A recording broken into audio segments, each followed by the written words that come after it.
معمول کے مطابق تھی، لیکن اچانک جنگل میں ہلچل مچ گئی۔ خرگوش، جو اپنی تیز رفتاری اور پھرتی کے لیے مشہور تھا، اپنی بڑی بڑی آنکھوں میں چمک لیے سب کے سامنے اکڑ کر چل رہا تھا۔ اس کے اندر خود اعتمادی اور غرور کا یہ عالم ہے تھا کہ باقی جانور اسے حیرت سے دیکھنے لگے۔ خرگوش نے اچانک اعلان کیا، اس جنگل میں میرے جیسا تیز کوئی نہیں۔ میں سب سے زیادہ تیز دوڑتا ہوں اور اسے ثابت کرنے کے لیے میں کسی سے بھی مقابلہ کر سکتا ہوں۔ تمام جانور خرگوش کی اس للکار سے حیران تھے۔ بات سچ تھی، خرگوش واقعی جنگل کا تیز ترین جانور تھا۔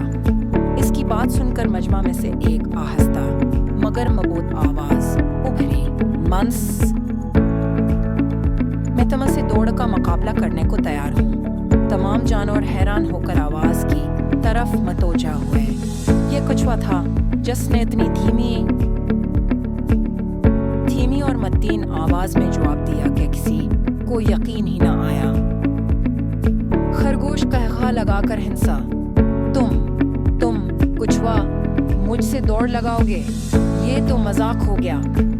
کچھوا اپنی جگہ سے ہلا تک نہیں، اس کی آنکھوں میں پختہ عزم تھا۔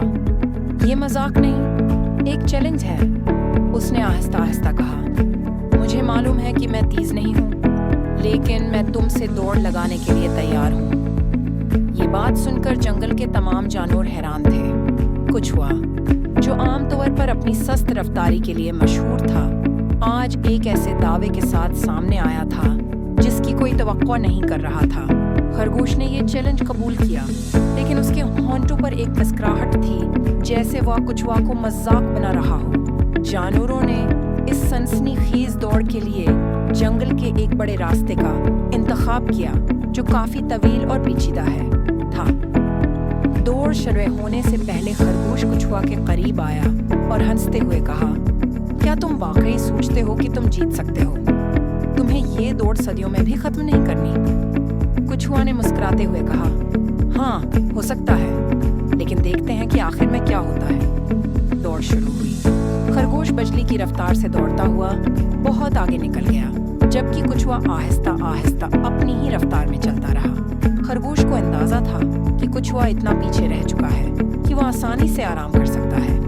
اس نے ایک درخت کے نیچے بیٹھ کر سستانے کا فیصلہ کیا اور دل میں سوچا، یہ کچھوا اتنا سست ہے کہ جب تک یہ یہاں پہنچے گا میں سو کر بھی اسے شکست دے سکتا ہوں۔ وقت گزرتا گیا اور خرگوش گہری نیند میں چلا گیا۔ دوسری طرف کچھوا مسلسل اپنی رفتار میں بغیر رکھے آگے بڑھ رہا تھا۔ اس کے قدم آہستہ تھے، لیکن وہ کسی طرح بھی تھکا نہیں تھا۔ اس کے دماغ میں صرف ایک ہی خیال تھا کہ اسے اپنا سفر جاری رکھنا ہے۔ اچانک خرگوش کی آنکھ کھل گئی۔ سورج آسمان میں بلند ہو چکا تھا اور وقت کافی گزر چکا تھا۔ وہ گھبرا کر اٹھا اور تیزی سے دوڑنے لگا، لیکن جب وہ فائنل لائن کے قریب پہنچا تو اس سے حیرانی کا جھٹکا لگا۔